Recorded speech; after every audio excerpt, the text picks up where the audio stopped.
C'est en forgeant qu'on devient forgeron. C'est en patouillant qu'on devient papillon.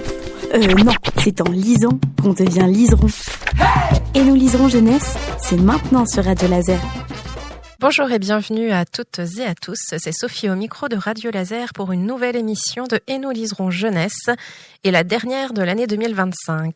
Comme toujours, je suis accompagnée de Audrey. Bonjour Audrey. Bonjour Sophie. Comme chaque mois, on vous parle de littérature jeunesse, mais avant ça, je vous propose de découvrir les prochaines animations de la médiathèque de Guichen. En effet, la nouvelle programmation vient de sortir et on vous réserve encore plein de jolies surprises, surtout que cette année, on aura les sciences comme fil rouge. L'année commence donc avec les expériences spectaculaires, spectacle familial de la compagnie Le Nuage d'Orthe. À partir de 3 ans, ce sera le samedi 10 janvier à 10h30 et au programme, il y a de la science, bien sûr, du rire, de la magie et un petit lutin farfelu. Le 13 janvier à 17h, c'est le rendez-vous des ados. Déborah propose le petit frère de fans de manga, rendez-vous régulier où l'on découvre de nouveaux mangas. Cette séance sera donc un fan d'animé où elle projette un film d'animation japonais, rendez-vous qui sera à retrouver régulièrement dans l'année.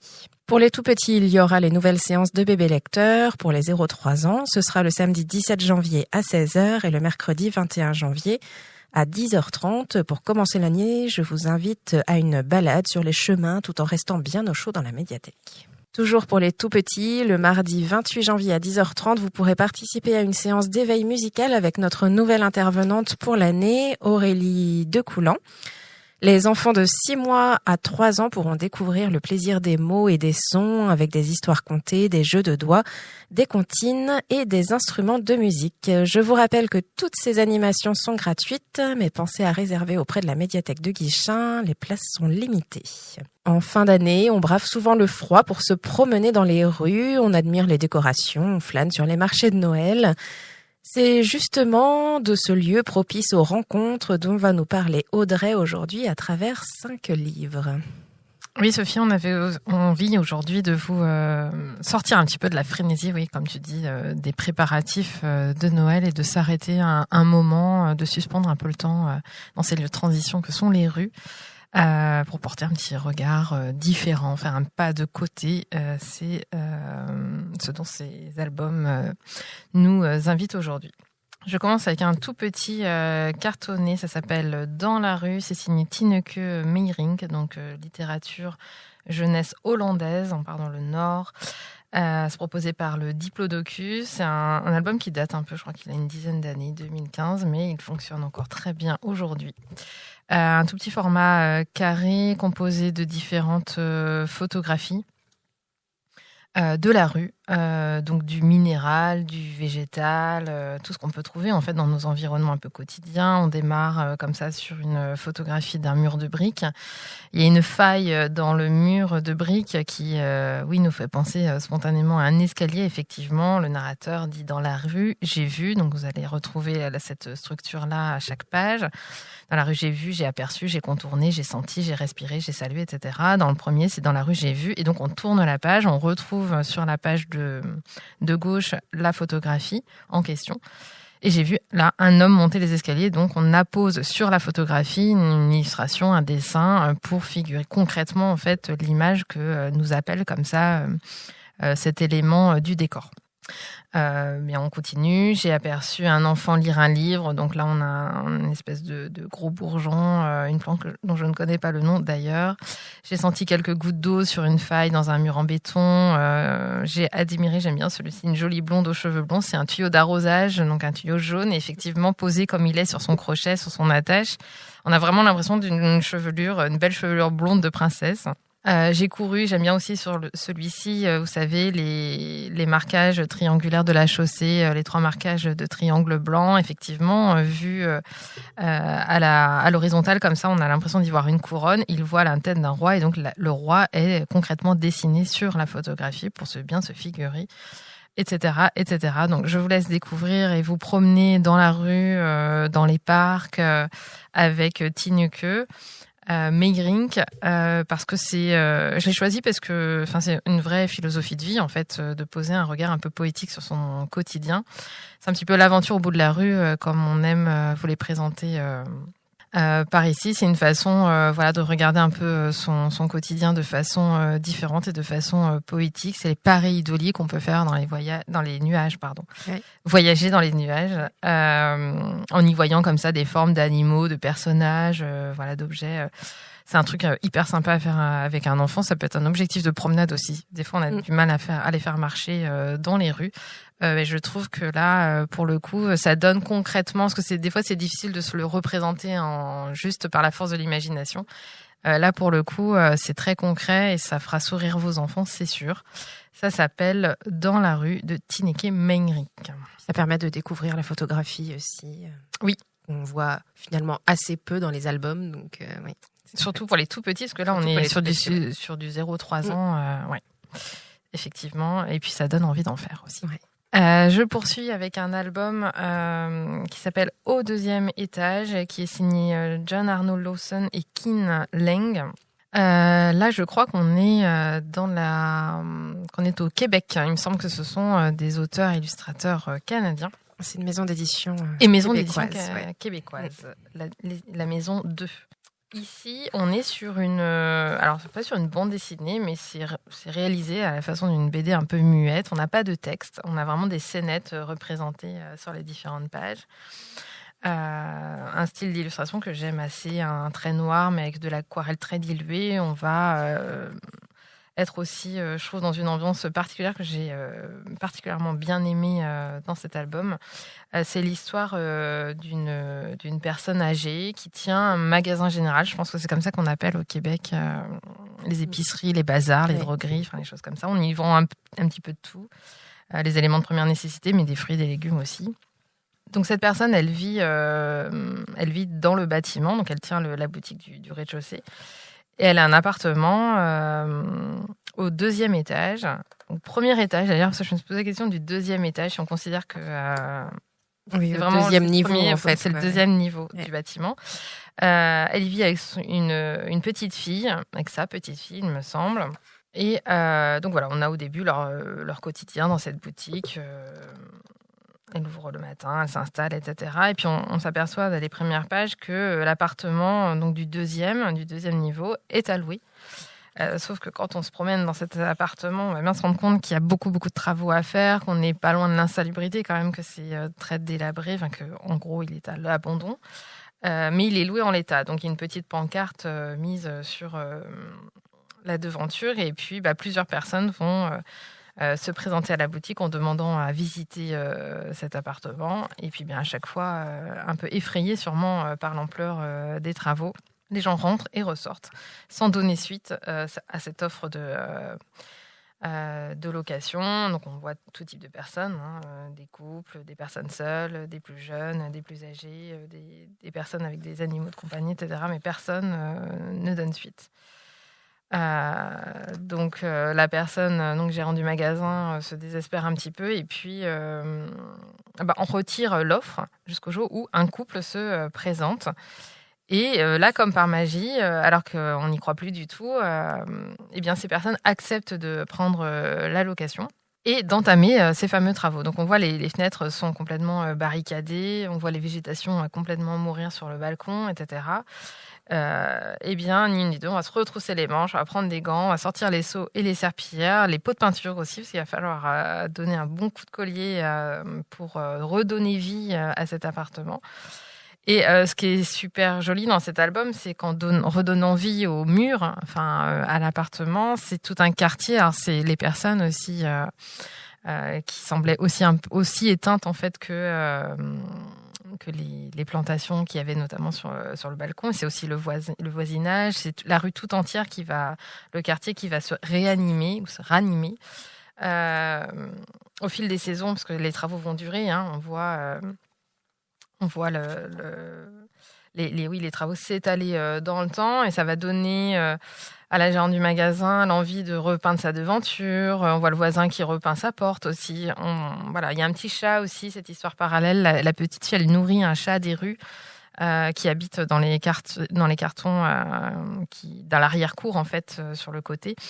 Et par un subtil stratagème, elle va réussir à faire venir le chat jusque dans l'appartement du deuxième. Il va être adopté par le couple qui est locataire.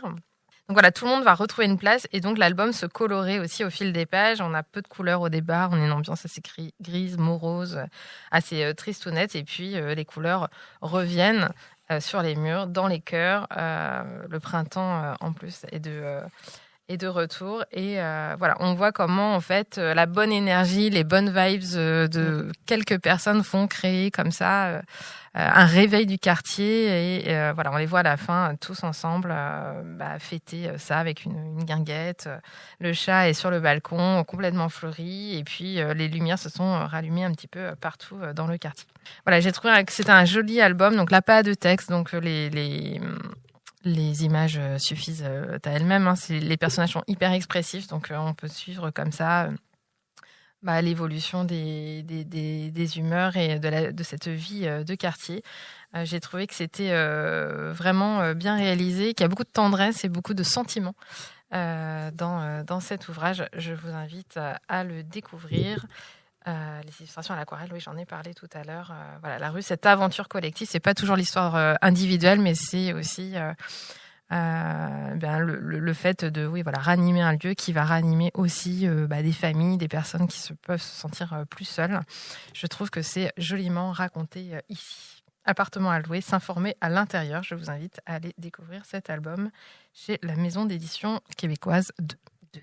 Je poursuis, Sophie, avec un album, cette fois-ci vertical. Tout en hauteur. Tout en hauteur. Ça n'a pas de nom particulier, si je sais. Je ne crois pas. Non. Je fais appel à l'experte. Je ne m'avance pas. Il faudrait que je révise, mais je crois pas. Ça s'appelle Regarde en haut, littérature coréenne de Jin Ho-jung, adaptée du coréen par Alain Cérès pour les éditions Rue du Monde. Là, c'est l'histoire d'une petite fille, Suji, qui malheureusement perd l'usage de ses jambes au cours d'un accident. Donc on a cette première page qui nous présente un peu le contexte. Et ensuite, on va avoir au fil des pages, donc sur ce format assez haut, un cadrage qui va rester le même, un cadrage en contre-plongée qui va rester le même au fil des pages jusqu'à la fin de l'album. Un zoom sur une rue pavée et sur la droite de la page de droite, vraiment en extrémité, on va voir apparaître cette petite fille, Suji. Donc on devine le fauteuil roulant, etc. Elle s'approche et elle regarde de son balcon la rue et la vie de la rue. Mais effectivement, quand on est en haut, on va avoir une vision de haut, donc elle ne va voir que des cheveux, que des dessus de crâne, que des parapluies quand il pleut, etc. Et elle va nous livrer comme ça un peu ses observations. Elle nous dit que les gens sont pressés, que ça marche vite, qu'il y a beaucoup de chiens, des enfants qui jouent ensemble dans la rue, etc. Mais elle est vraiment une vision un peu en hauteur, mais du coup un peu extraite de la scène de vie qui se passe en bas. Et puis à un moment donné, elle regarde tranquillement et puis à un moment, elle appelle, quoi. Je suis là, je suis en haut. Est-ce que quelqu'un peut regarder en haut ? Effectivement, il y a un petit garçon qui va s'arrêter et qui va lever la tête. Voilà, c'est l'histoire d'un simple geste, en fait, cet album-là. Dans la rue, on marche vite et on regarde souvent à hauteur d'yeux, à hauteur d'homme, en fait. Mais il se passe des choses aussi là-haut, plus haut. Donc, ce petit garçon qui va donc lever la tête vers elle et lui demander pourquoi elle reste en haut. Il dit, je peux pas descendre parce que mes jambes ne fonctionnent plus. Oui, mais de là-haut, tu peux pas bien voir, en fait. C'est vrai, je vois juste le dessus de la tête des gens. Oui, mais il faut faire quelque chose. Et ce petit garçon, il a une formidable initiative. Je trouve que c'est hyper touchant. Sans trop réfléchir, il s'allonge, en fait, pour qu'elle puisse voir son visage, le voir de la tête aux pieds, en fait. Et il reste allongé. Et il va inviter, en fait, les gens qui passent à l'imiter.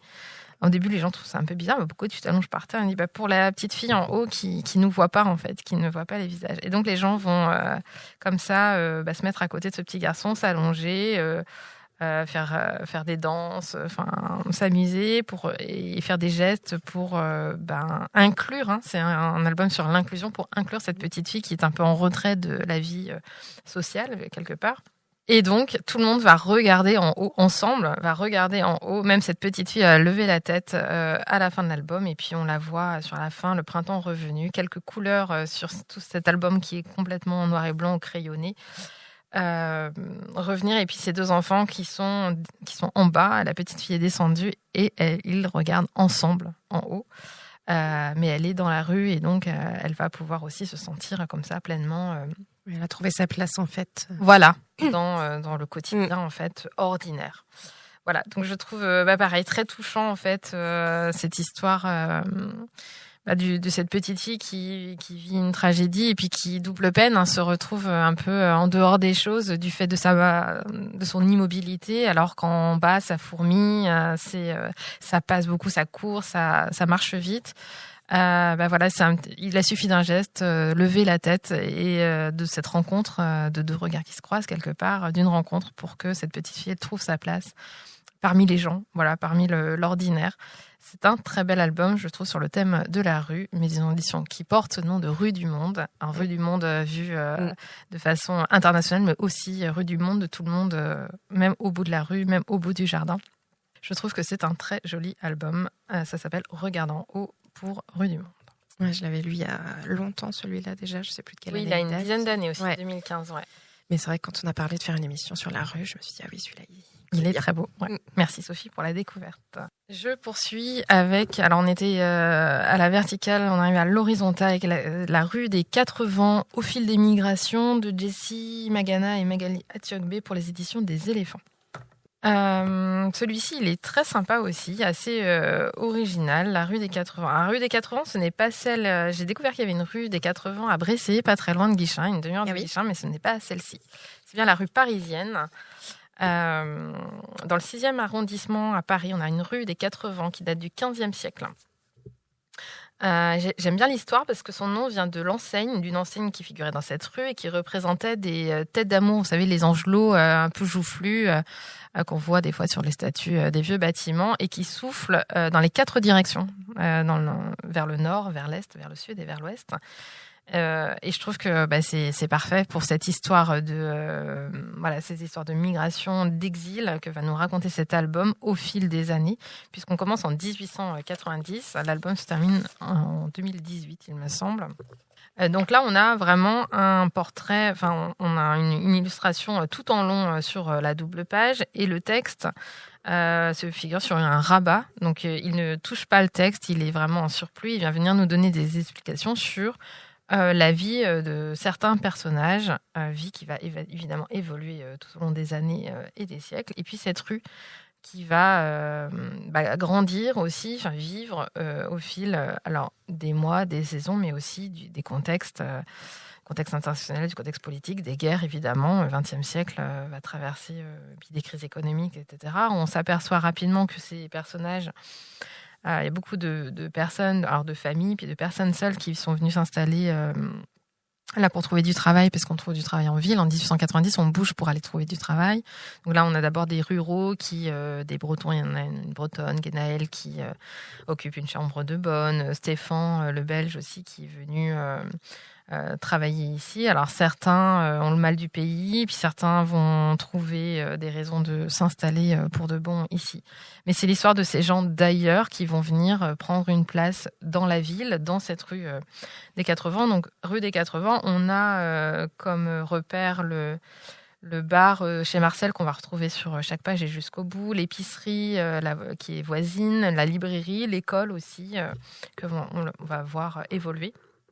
L'usine un petit peu loin qui va être délocalisée avec l'industrialisation et qu'on va voir un petit peu s'éloigner, mais en tout cas des repères comme ça qui vont que l'on va retrouver au fil des pages, et donc on va pouvoir retrouver les personnages qui vont pouvoir vivre une certaine partie de leur vie dans cette rue, puis qui vont ou s'en aller ou se marier ou trouver du boulot ailleurs. Et puis donc on a quelques informations sur l'instituteur Marco qui joue de l'accordéon au tout départ en sortie de chantier. Et puis leurs histoires, parce que c'est des gens qui vont aussi vivre l'humiliation, les insultes, le racisme, l'antisémitisme qui va s'installer aussi. Donc on est vraiment dans le ressenti, la façon dont vivent ces gens, et qu'est-ce que ça veut dire d'arriver dans une ville que l'on ne connaît pas, une langue que l'on ne connaît pas, et d'être accueilli ou non C'est l'histoire, cet album, de l'hospitalité ou de l'hostilité, puisque ces personnages-là vont vivre des choses un peu différentes. Puis on traverse l'époque avec les publicités qui vont évidemment évoluer. On a l'exposition universelle en 1900 et puis les années folles ensuite, Citroën qui va s'installer et se développer, etc. Et donc, on nous raconte un peu l'histoire du moment et puis voilà, les discussions animées dans le bar, la guerre proche en 1938 évidemment, qui occupe toutes les discussions, toutes les préoccupations. Certains qui se posent la question de savoir s'ils restent ou pas, s'ils ferment leur commerce ou pas. Donc les insultes, les persécutions aussi évidemment. Donc voilà, je trouve que c'est un très bel album sur l'histoire de notre société contemporaine, parce que là, mine de rien, on va traverser chacune de ces époques avec nos personnages. Et puis, je trouve que ça concrétise en fait les conditions d'accueil. Qu'est-ce que ça veut dire au sens propre, accueillir chez soi, accueillir dans sa rue, accueillir dans son commerce. Donc vous allez faire la connaissance comme ça de Charlotte, Thiago, Mireille, Marco, l'Italien, Cécile qui se cache pendant la guerre, Octavie qui est cordonnier, Giovanni. Voilà, je vous laisse découvrir et lire l'histoire vraiment bouleversante de ces personnages, parce qu'on s'attache, on peut les retrouver. Je trouve que ça m'a un peu rappelé les livres de Rotrou Suzanne Berner, là, les 4 saisons. On est un peu dans le même style d'illustration, et puis on peut retrouver les personnages aussi. On va les rechercher, évidemment, parce que il y a les petites histoires dans la grande histoire aussi, et puis on suit les petites histoires dans la grande histoire. C'est exactement ça. Ça remet de l'humain en fait dans des termes politiques, de migrants ou comme ça. Là, on est vraiment sur des personnes et sur du vécu. Sur du vécu concret, voilà. Ce qui permet de comprendre, d'être vraiment au cœur de leur quotidien et de connaître et leurs difficultés, leurs espoirs aussi, parce que et puis quelquefois ça se passe bien, heureusement, et on arrive aussi à trouver, à apporter en fait ce d'où on vient et ce dont on porte en son cœur. Je trouve que c'est hyper bien dit et hyper bien réalisé. Donc beaucoup d'espoir aussi, mais avec les difficultés qui sont inhérentes à ce déplacement. Clairement, quand on quitte son pays, on ne le quitte pas par hasard. C'est ce qui est dit à la fin de l'album. Je peux juste vous lire en conclusion les quelques lignes. Il existe des rues des 80 dans beaucoup de grandes villes françaises. Depuis la fin du 19e siècle, la France n'a cessé de voir sa population s'enrichir de personnes venues d'ailleurs. Les villes ont d'abord accueilli les ruraux puis les étrangers. À toutes les époques, ces nouveaux arrivants étaient victimes de préjugés. L'autre, entre guillemets, le différent, fait peur, inquiète parce qu'on ne le connaît pas. C'est l'occasion d'aller à sa rencontre. Ça s'appelle La rue des 80 aux éditions des Éléphants. Et je termine, Sophie, sur un album de saison qui parle de la rue, que j'aime beaucoup, beaucoup. Il fait partie de mon top 3 des livres de Noël. Ça s'appelle tout simplement L'Arbre de Noël. C'est signé Delia Huddy et Emily Sutton. Là, on est dans la littérature britannique. Je crois que c'est le seul ouvrage de Delia Huddy qui a publié pas mal de choses. En Angleterre, ça doit être le seul publié en français par les éditions des Éléphants, je crois. Il me semble avoir lu ça. Une traduction de Ilona Meyer. Ici, on est donc dans la ville aussi. C'est d'abord l'histoire d'un petit sapin qui n'a pas grandi comme tous les autres parce qu'il a été un jour soufflé par un grand vent et s'est retrouvé emmêlé. Il a grandi tordu, en fait, emmêlé aux branches de son voisin. Et quand le bûcheron, missionné par les services de la ville pour aller chercher des sapins qui vont décorer l'église, les magasins, les grandes places, etc., vient le chercher, il est pris avec le grand arbre un peu plus solide. Et donc, arrive dans cette ville, il va se retrouver dans un magasin décoré pour Noël, un grand magasin. Quand une cliente va arriver, trouver ce sapin, mais il ne va pas vouloir du petit sapin qui est tout emmêlé, qui est tout tordu, donc va demander à ce qu'on démêle les branches et repartir avec le grand sapin. Notre petit sapin, personne n'en veut, personne ne le trouve trop joli, assez joli pour venir orner sa maison. Puis au moment où la personne qui tient le magasin ferme ses portes et va jeter ce sapin qui n'a plus lieu d'être parce qu'on est la veille de Noël, c'est un petit garçon des rues qui va faire sa rencontre et puis venir comme ça le chercher et puis lui trouver un peu de terre pour le planter et puis se faire, le ramener sous le pont sous lequel il dort et se faire son petit moment de Noël. Il a quelques pièces, il va aller acheter des bougies pour illuminer ce petit sapin et puis quelqu'un... un monsieur qui est aussi sans domicile, mais qui a un accordéon, va venir se poser près de lui et chanter son chant de Noël, et ce qui va avoir pour conséquence en fait de ce qu'on disait tout à l'heure, de stopper la frénésie des préparatifs de Noël. Les gens qui courent et qui passent de magasin en magasin vont s'arrêter et tous vont s'approcher de ce petit garçon et de son sapin illuminé, et pour juste vivre un petit moment suspendu de Noël. Il raconte très bien, ce petit garçon, comme les difficultés n'ont pas disparu. Noël n'a pas ce pouvoir-là encore, mais du moins d'offrir quelques instants qui réchauffent, comme ce moment de musique. Tout le monde va chanter avec ce monsieur, et puis on a ce petit garçon qui est toujours accompagné de son toutou noir là, et puis ils sont tous ensemble, et donc ils vivent ensemble un moment un peu suspendu. Il dit lui-même que il dormira dans ce carton, mais qu'il a oublié ce jour-là qu'il mangerait pas de dinde le lendemain, mais plutôt de la soupe populaire. Et puis on a ce pop-up. Alors je sais qu'il a été édité dans plusieurs formats. Alors moi j'ai le format avec le pop-up. Je sais pas s'il est dans tous. Non, le pop-up est pas dans tous, parce que nous on a le format à la médiathèque classique, album en plus et il grand. Y a pas le... Et il n'y a pas le pop-up. Ouais, non. Voilà, c'est la question que je me posais. Dans le petit format que j'ai là, on a le pop-up de cette scène de Noël avec cette phrase: la magie de Noël était dans tous les cœurs, tout le monde. Là, pour le coup, s'unit à ce petit garçon. Avec une belle fin, au moins pour le petit sapin qui, tout sec, avait pour destin de rejoindre la déchetterie. Et c'est une deuxième belle rencontre pour ce sapin, parce que c'est le monsieur des services municipaux qui va découvrir une petite pousse dans les racines et qui va décider de le planter dans le jardin public. Et puis on le voit à la fin, le printemps revenu, grand, fort, robuste et solide, à abriter les familles qui viennent pique-niquer au beau jour. Je trouve que c'est une très belle histoire. J'adore les illustrations. Alors moi, je suis fan un peu. C'est très anglais, quoi. Oui, il y a un petit côté un peu Camille Jourdi aussi. Oui, avec voilà. Des petits personnages. Ouais. Du rouge, du vert, plein de petits personnages. Un travail aussi sur les visages. J'aime beaucoup le travail, très expressif. Je trouve que c'est très, très agréable à lire, et c'est une belle histoire à se lire pendant les vacances de Noël. Voilà. Ça s'appelle L'Arbre de Noël, aux éditions des éléphants. Voilà, Sophie. Merci Audrey pour cette jolie sélection. Je vais terminer du coup avec quelques actualités de la littérature jeunesse. Samedi 17 janvier à 10h30 à Gonnet, près de Liffré, l'autrice Sophie Bordet-Pétillon propose une rencontre ludique tout public autour de l'architecture, en lien avec sa série d'albums Archie et Basile. Et ce sera suivi d'une séance de dédicace. Et puis une autre rencontre du mardi, rencontre et exposition du mardi 27 janvier au samedi 14 février à la médiathèque Alfred Jarry de Torigné-Fouillard. C'est une exposition de l'autrice illustratrice Hello que vous pouvez retrouver. Et donc il y aura également une rencontre, mais pour l'instant la date n'était pas encore diffusée au moment où on a enregistré l'émission. Donc je vous invite à aller regarder sur le site de la médiathèque Alfred Jarry de Torigné-Fouillard. L'émission se termine. Merci de votre écoute. Merci Audrey.